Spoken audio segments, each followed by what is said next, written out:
2022년 고난주간 월요일 새벽 기도회를 시작하도록 하겠습니다.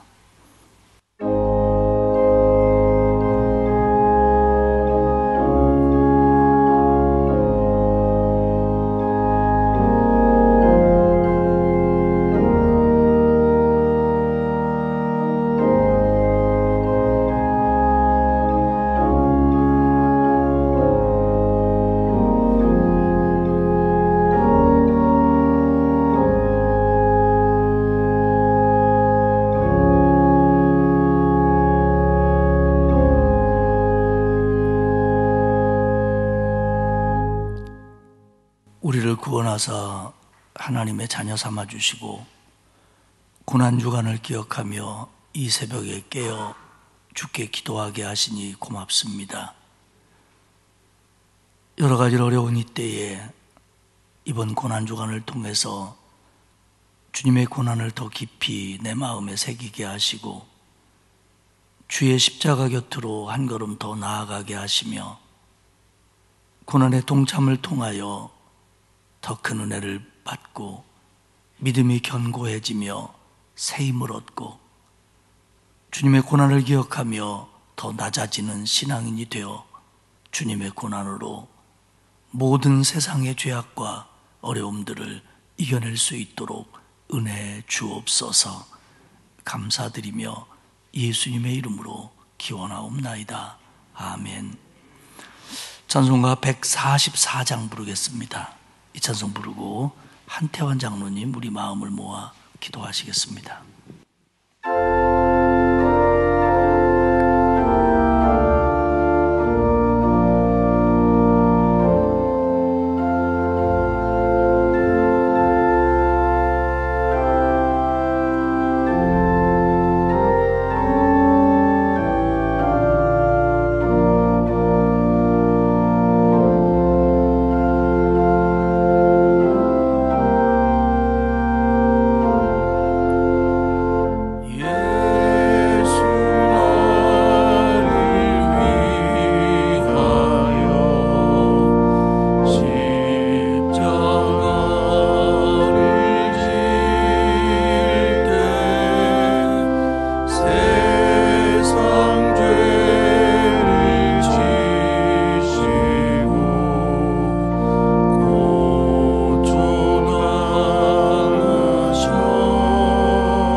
여호와께서 애굽의 모든 처음 난 것들을 다 치실 때에 이스라엘 백성들이 임방과 문설주에 바른 어린 양의 피를 넘어 재앙을 피하도록 하신 여호와 아버지 하나님, 마지막에 사약과 십자가를 감당하시기 위해 예루살렘에 입성하신 예수님, 본인 스스로 어린 양이 되어서 험한 십자가를 지시고 인간 세상사에서 발생하는 갖은 고통과 배반과 슬픔과 누명과 억울함과 조롱과 모욕과 물과 피를 다 쏟으시고 뼈를 깎는 아픔과 함께 이 세상의 모든 제약된 것들을 우리를 대신하여 십자가에 매달려 돌아가신 예수님, 예루살렘의 딸들아 나를 위하여 울지 말고 너희와 너희 자녀를 위하여 울라고 하셨던 예수님, 사랑합니다. 감사합니다. 아멘. 오 주여, 저희들을 불쌍히 여겨 주시고 저희들이 죄가 주홍 같을지라도 흰 눈과 같이 깨끗게 하시옵소서. 아멘. 주님의 그 어린 양의 십자가 보혈의 역사로 저희들의 잘못된 모든 질병이 사라지게 하시고 건강하게 하시며 이 새벽에 주님께서 친히 오시어서 나약함으로 인하여 시험에 빠지고 지친 저희들을 고쳐주시옵소서. 아멘. 이 새벽에 주님을 만나고 신령한 체험과 하나님께서 함께 하심을 알게 하시옵고 아멘. 주님의 거룩한 십자가 보혈의 능력으로 깨끗게 하시고 성령의 바람 불어와 완전하게 하시며 이제는 저희들에게 요구하시는 빛과 소금의 역할을 다하는 저희들 되게 하여 주시옵소서. 아멘. 하늘 문을 여시고 저희들의 기도 소리를 들어주시옵소서. 아멘. 코로나 팬데믹에서 엔데믹으로 간다고 하는데 저희 백성들 지켜주시옵소서. 아멘. 성령의 인치심을 받은 뭇성도들 환난을 당하나 담대하라 하신 예수님 함께하여 주시옵소서. 아멘.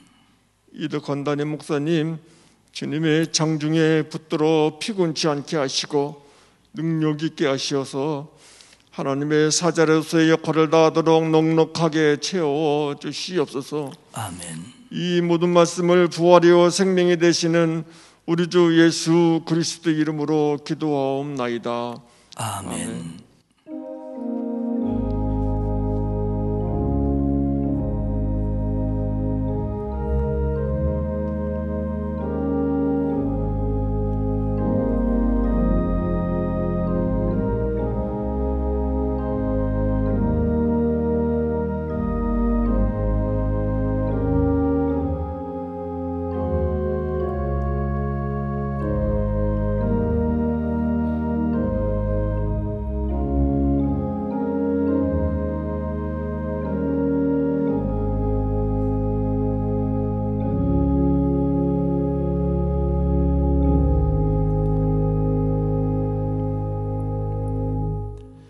하나님의 말씀은 요한복음 12장 9절에서 19절 말씀까지를 교독하도록 하겠습니다.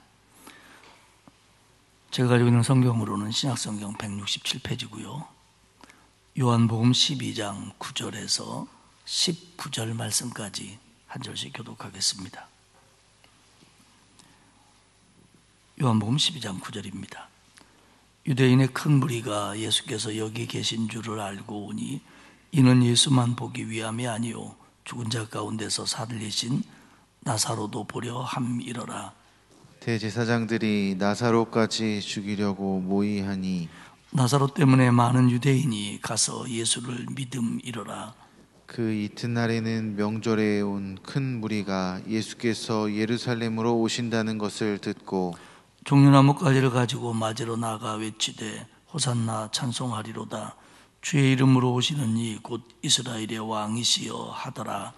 예수는 한 어린 나귀를 보고 타시니 이는 기록된 바 시온 따라 두려워하지 말라. 보라 너희 왕이 나귀 새끼를 타고 오신다 함과 같더라. 제자들은 처음에 이 일을 깨닫지 못하였다가 예수께서 영광을 얻으신 후에야 이것이 예수께 대하여 기록된 것임과 사람들이 예수께 이같이 한 것임이 생각났더라.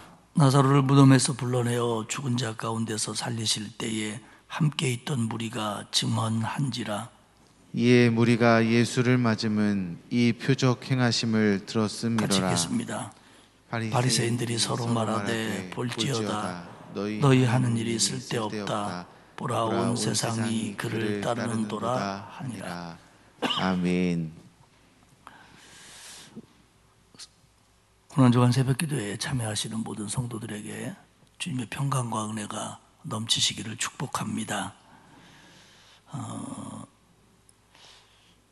평소에 가까운 교회에서 새벽기도를 하다가 혹은 새벽 시간에 깨어 기도하는 게 힘들어서 다른 시간에 기도를 하는 성도들도 많이 계신데, 고난주간 한 주간을 특별히 교회에 나와서 혹은 잠에서 일어나서 기도한다고 해서 뭐가 달라질까, 이런 생각들이 들 수도 있습니다. 그런데 그거는 정말로 성령이 주는 생각은 아닙니다. 하루 기도하는 게 다를 수 있고요, 한 주간 깨어있는 게 훨씬 다를 수 있습니다. 여러분들 그 성령이 아닌 음성에 속지 마시고 정말 이 고난주간을 고난주간답게 보내시기를 바라고, 그 고난주간답게 보내는 시작이 또 새벽기도에 동참하는 겁니다. 이번 한 주간은 그 요한복음의 고난주간의 기사들 혹은 그때 예수님의 말씀들 또 의미들, 이런 것들을 가지고 은혜를 나누려고 하는데요. 오늘의 말씀은 고난주간 월요일에 있었던 일은 아니고 종려주일에 있었던, 그러니까 어제로 보면 되겠죠. 그 사건들입니다. 그 예수님께서 6월절이 다가오는 이 타임에 베다니로 가십니다. 베다니는 나사로가 죽었고 죽은 지 나흘이나 된 나사로를 살리신, 기적을 일으키신 바로 그곳이지요. 그러니까 그 9절에 보면 유대인의 많은 무리들이 예수님이 거기 계시다는 것을 알고 베다니로 온다는 겁니다. 그러니까 거기 와서 예수님도 보고 나사로도 보기 위해서 몰려들었습니다. 그랬더니 요한복음 12장 10절을 보면 대제사장들이 나사로까지 죽이려고 모의하니, 11절에 보면 나사로 때문에 많은 유대인이 가서 예수를 믿음이로라. 오늘 저는 우리가 읽은 본문 가운데 등장하는 여러 종류의 사람들을 좀 살펴보려고 하는데요. 첫 번째는 10절에 나오니 대제사장이라고 하는 사람들입니다. 이 사람들은 주로 사두개인들이고 성전을 중심으로 이스라엘의 신앙을 이끌어간다고 말하는 사람들입니다. 그런데 대단히 정치적이고 대단히 친로마적입니다. 그렇기 때문에 이들은 갈릴리에서 시작된 예수님의 복음운동이 이렇게까지 자기들에게 영향을 줄 줄은 몰랐습니다. 뭐 그러다 말겠지, 왜 전에도 그런 때들이 있었으니까. 그런데 예수님의 기적의 소리가 이어지고 심지어는 예루살렘 코앞에서 나사로를 살렸다고 하는 것, 그리고 그 나사로가 살아남 때문에 인해서 베다니 사람들 그리고 예루살렘 사람들, 지금은 유월절을 지키기 위해서 예루살렘에 오는 사람들까지도 거기에 휩쓸리고 있다라는 이야기를 듣고 그들이 마음먹은 건 뭐냐면, 그래? 그럼 우리가 예수에 대해서 좀 더 알아봐야지 혹은 토론해봐야지, 이게 아니고 나사로까지 죽이려고 모의를 하더라는 겁니다. 나사로까지 죽이려고 했다는 것은 예수도 죽이려고 했다는 얘기고, 더 나아가 나사로까지 죽이겠다는 겁니다. 나사로를 죽이려고 하는 이유는 한 가지입니다. 나사로 때문에 많은 사람들이 예수를 믿었기 때문에. 예수님이 나사로를 살렸고 나사로가 살아난 걸 보고 많은 이들이 이게 하나님의 표적이라고 믿고 예수님을 따르니까, 잘 모르는 사람들에게 나사로가 없어진다면 그 표적이나 소문은 이제는 잠잠해질 수가 있으니까 나사로를 죽이고 싶다는 겁니다. 사실 이게 말이 됩니까? 이스라엘의 신앙을 이끌어가는 대제사장입니다. 성전에서 예배하고 하나님께 기도한다고 하는 사람들인데, 자기들 틀 안에서 볼 때, 자기들의 신앙의 틀 안에서 볼 때 예수님은 그 틀 안에 들어와 있지 않기 때문에 자기들의 기준으로 볼 때 죽어야 될 사람이라는 겁니다. 심지어는 나사로까지. 이게 지금 예수님이 예루살렘 입성할 때 진짜 예루살렘에 힘 있는 사람들의 분위기입니다. 그런가 하면 12절 이하에는 많은 무리들이 나옵니다. 나사로를 본 사람들, 나사로가 살았다고 하는 이야기를 들은 사람들, 이 사람들이 주축이 되어 유월절의 그 이스라엘의 신앙적 분위기가 고조된 것과 함께 예수님이 예루살렘에 들어오는 것을 대대적으로 환영합니다. 나사로를 살리신 분이 들어오신대. 나사로가 살아난 걸 내가 봤어 하는 사람들이 주축이 되어 이제는 종려나무가지를 흔들며 예수님을 환영합니다. 종려나무가지는 승리의 상징이고요, 그들이 외쳤던 호산나는 지금 우리를 구원하소서 하는 메시아를 대망하는 외침입니다. 그런데 여기에도 두 종류의 사람이 있습니다. 한 사람은 17절에 이야기하는 것처럼 나사로가 살아나는 것을 보고 증언한 사람들, 그리고 나사로의 집에 왔던 사람들, 예수님에 대해서 아는 사람들, 이런 사람들이 한 무리입니다. 그러니까 예수를 따르는 사람들이라고 볼 수 있죠. 그런데 특별히 나사로의 이적을 본 사람들이 주로 길가에 서서 예수님을 환영하는데, 그들이 예수님을 환영하는 중심체입니다. 그런가 하면 그것보다 더 많은 사람들이 주변에 있었는데, 이들은 뭐냐면 그 얘기를 듣고 덩달아 나온 사람들입니다. 메시아 같은 사람이 온대, 그가 누군가를 살렸대, 그래? 왜 이렇게 사람들이 몰렸지? 나도 가봐야지, 그런 거래? 이렇게 몰려든 사람들. 결국 일주일이 채 못 되어 예수님을 십자가에 못 박으라고 외친 사람들은 이 두 부류 가운데 주로 뒤에 사람들, 그러니까 덩달아 못 모르고 나와 섰던 사람들, 메시아래 하고 왔던 사람들이 결국 예수님을 십자가에 못 박으라고 외친 사람들의 주축이 될 수 있습니다. 물론 대제사장이나 사두개인이나 바리새인들의 종용과 꼬심에 의해서지요. 그러니까 결국 우리가 예수님을 환영한다, 따른다고 할지라도 정말 예수님에 대한 분명한 확신과 신앙이 있느냐와 그렇지 않느냐는 결정적인 순간에 너무나 달라질 수 있다는 겁니다. 물론 나사로의 죽음과 살아남을 본 사람들도 예수님의 십자가 앞에서는 대단히 무력했지만, 그러나 그들은 예수님이 부활하신 이후에 주님에게로 몰려들 수 있는 사람들이 되었고, 처음부터 예수님에 대한 확신도 없이 남들이 호산나를 외치며 종려나무가지를 흔드니까 덩달아 나왔던 사람들은 유대인 종교 지도자들의 회유에 의해서 예수님을 십자가에 못 박으라고 외치는, 예수님을 핍박하는 자들이 되었고, 그들은 후에도 100%라고 볼 수는 없지만 예루살렘의 초기 기독교 공동체를 핍박하는 쪽에 앞장설 수 있는 사람들로 변해갈 수 있었다는 겁니다.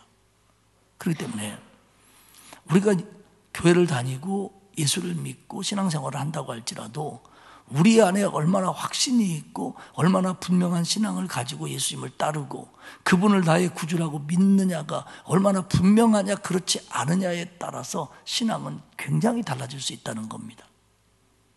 대제사장 예수님을 죽이려고 하고 있습니다. 나사로가 살아난 것을 보고 예수님을 따르는 사람들, 주님을 믿는다고 하지만 그들도 마음속에는 기적을 생각하는 마음이 큽니다. 덩달아 나온 사람들, 이 사람들은 결코 예수님 편이라고 볼 수 없는 사람들입니다. 그러면 또 한 부류의 사람들이 있습니다. 주님의 제자들입니다.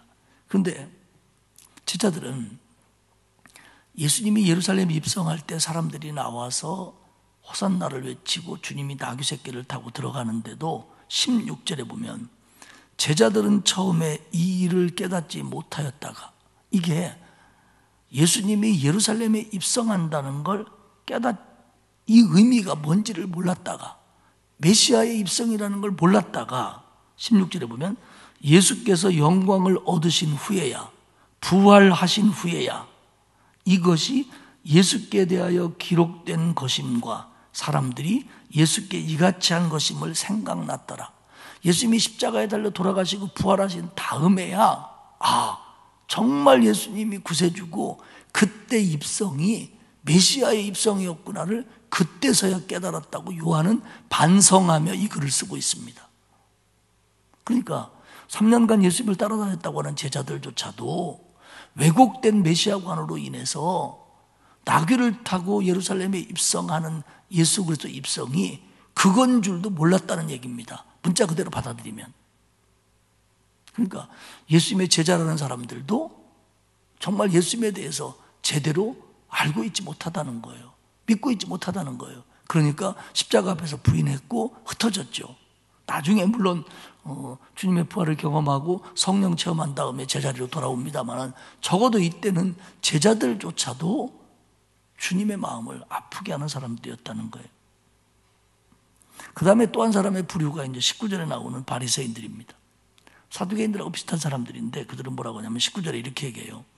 바리새인들이 서로 말하되 볼지어다 너희 하는 일이 쓸데없다. 보라 온 세상이 그를 따르는도다 하니라. 바리새인이 그 대제사장들을 중심으로 해서 예수를 죽이려고 하는 일에 대하여 혹은 거기에 동참하고 있는 바리새인 자기들 스스로에게 말하기를 야 이거 안 될 것 같은데 저렇게 예수를 많이 따르는데 과연 우리가 예수를 죽일 수 있겠어? 이렇게 말했다는 겁니다. 이 얘기는 예수님을 죽이려고 하는 걸 포기했다거나 아니면 예수님을 죽이려는 것이 잘못됐다는 얘기가 아니고 오히려 이 얘기는 반대로 야 우리 이거 정신 바짝 차려야겠다. 우리 철저하게 계획 세우고 그리고 철저하게 준비하지 않으면 우리 예수 못 죽인다. 예수에게 진다. 이런 내용입니다. 그러니까 지금 예수님 주변에는 많은 사람이 있어요. 뭐 따르는 사람, 환영하는 사람, 나온 사람, 그리고 어떻게 되어가는가를 지켜보려고 부정적인 마음과 감정을 가지고도 예수의 그 예루살렘 입성을 쳐다보고 있는 대제사장이라든지 바리새인들, 이게 수많은 사람들이 있지만 정말 예수님을 메시아로 믿고 예수님 마음에 들고 예수님을 기쁘시게 할 사람들은 과연 그 입성하는 그 주변에 과연 몇이나 있었을까?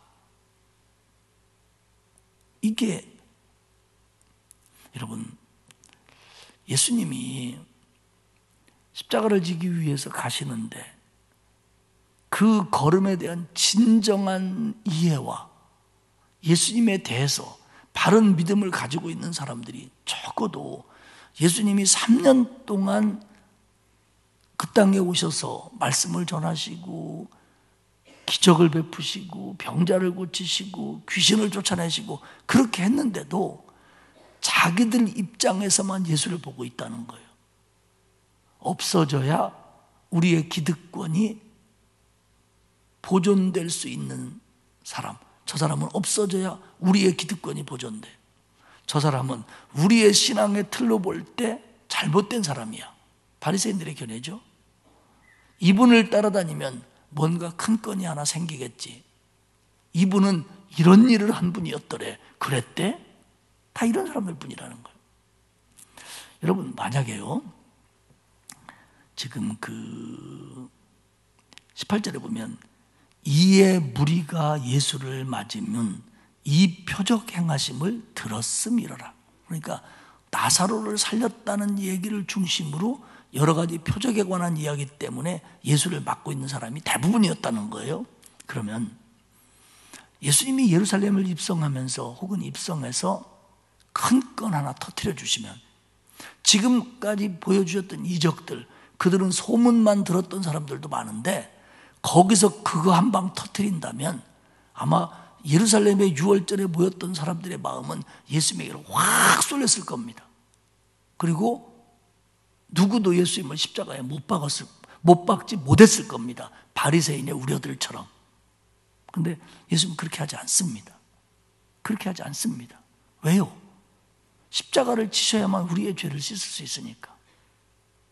십자가를 지셔야만 그들을 구원하고 우리를 구원할 수 있으니까 그런 모든 배신과 아픔을 경험하면서도 예수님은 그 길을 가신다는 거예요.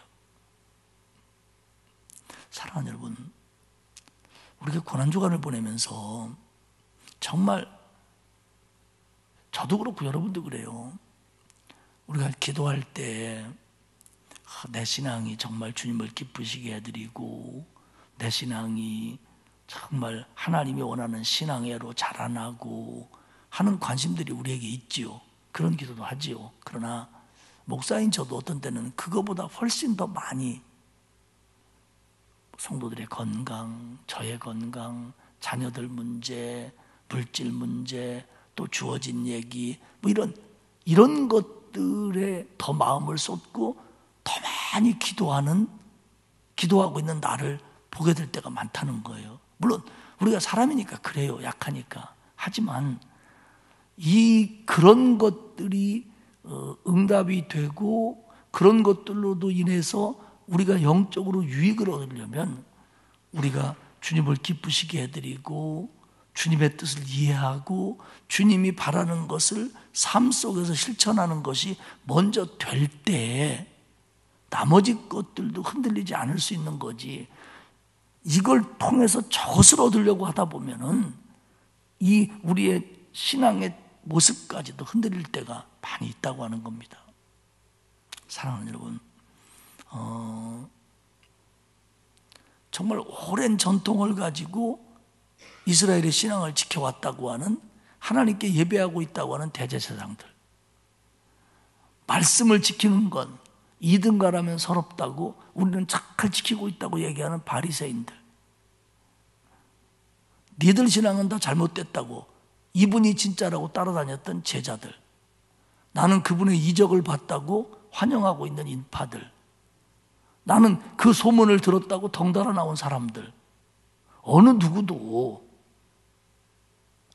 예수님을 기쁘시게 해드릴 수 있는 신앙이 못 되고 있어요. 그런데 예수님이 십자가에 달려 돌아가신 후 그리고 부활하신 후 이 의미를 진정으로 아니까, 주님이 그래서 입성을 하셨고 그래서 십자가를 지셨구나를 그들이 예수님 부활하신 후에 그리고 성령 강림한 후에 깨닫게 되니까 그들은 정말로 주님을 위해서 목숨까지 버리는 신앙인들로 바뀌어간다는 겁니다. 그게 사도행전에 등장하고 있는 제자들의 모습 아닙니까?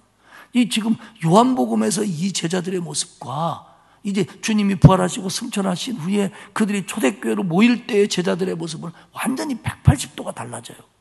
그러면 뭐가 그들을 바꿔놨냐? 십자가와 부활입니다. 기적도 아니었습니다. 소문도 아니었습니다. 십자가와 부활이었어요. 십자가와 부활. 그것이 예수님을 믿었다고 말한 사람들, 따랐다고 말하는 사람들, 봤다고 말한 사람들을 완전히 바꿔놨어요. 이게 십자가의 힘입니다. 이게 부활의 힘입니다. 그렇기 때문에 우리가 신앙생활을 잘하다가도 꼭 1년에 이 계절이 되면 주님의 십자가를 생각하고 고난에서 동참하려고 하는 게 뭐냐면 여기에 힘이 있어요. 이 십자가가 우리를 살리고요, 이 십자가가 우리를 더 낫게 만들고요, 이 십자가가 우리를 더 겸손하게 만들고요, 이 십자가가 우리를 정말 신앙인다운 신앙인으로 만들어 간다는 겁니다. 물론 한 번 믿은 십자가는 평생이 유효해요. 그러나 우리가 약하기 때문에 이 기간에, 아니 주일마다, 아니 수시로 주님의 십자가 앞으로 우리는 와야 된다는 거예요. 그러면서 우리의 모든 것들을 내려놓고, 우리의 연약함도 내려놓고, 욕심도 내려놓고, 그러면서 주님의 그 십자가의 사랑, 그 십자가의 눈물, 그 십자가의 보혈을 다시 한번 내게로 가져오고 그것에게 나를 적시고 그 아래에서 나를 무릎 꿇는 이런 일들이 이 고난주간 속에 있어야 된다는 겁니다. 말씀을 맺겠습니다. 많은 사람을 환영했고 6월절 예루살렘의 분위기는 한층 고조되고 제자들 비롯한 많은 사람들은 들떠 있었지만 주님은 아니었습니다. 주님은 아니었습니다. 왜? 주님의 길은 십자가의 길이었으니까요. 저와 여러분이 이 고난주간을 통해서 다시 한번 주님의 십자가 앞으로 한 걸음 나아갈 수 있기를 축복합니다. 여러분, 우리가 고난에 동참한다면 얼마나 동참하겠습니까? 십자가는요, 우리에게 유익입니다. 십자가는 우리에게 힘입니다. 십자가는 우리에게 깨달음입니다. 그리고 저와 여러분을 살립니다. 살리셨고 살립니다.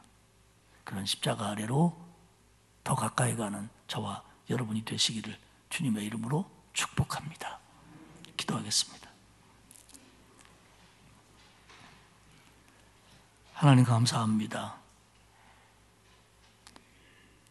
예루살렘에 입성하는 주님을 보면서 호산나 종려나무가지를 흔들며 외쳤던 사람들도, 제자들도, 주변에 있던 사람들도 주님의 길에 대한 진정한 깨달음도 없이 들뜬 마음에, 잘못 생각하는 마음에 덩달아 그 길을 함께 가고 있었음을 저희들이 봅니다. 주님, 우리의 신앙이 주님의 십자가 아래서 새로워지기를 원합니다. 십자가를 통해서 구원받았사오니 그 십자가 사랑하게 하시고, 그 십자가의 정신과 멀어질 때마다 깨닫고 십자가 곁으로 나아가도록 우리를 불러 주옵소서. 주님, 이 고난주간에 십자가 아래서 다시 힘을 얻게 하시고 회복되게 하시고 제자리로 돌아오게 하시고 또 치유되게 하시고 응답되도록 역사하여 주옵소서. 오늘 하루도 코로나와 여러 가지 질병과 어려움들로부터 우리 성도들을 지켜주시고 그리고 회복시키시며 낫게 하시옵소서. 오늘 하루 고난주간을 시작하며 경건함과 절제함으로 부족하지만 십자가 곁으로 한 걸음 더 가게 하시옵소서. 이제는 우리 주님 예수 그리스도의 은혜와 하나님 아버지의 사랑하심과 성령님의 감화감동, 위로 교통하시는 역사가 고난주간을 맞이하여 십자가 곁으로 한 걸음 더 가기를 원하는 온 성도들 머리머리 위에 이제로부터 영원까지 함께 하옵시기를 간절히 축원하옵나이다. 아멘.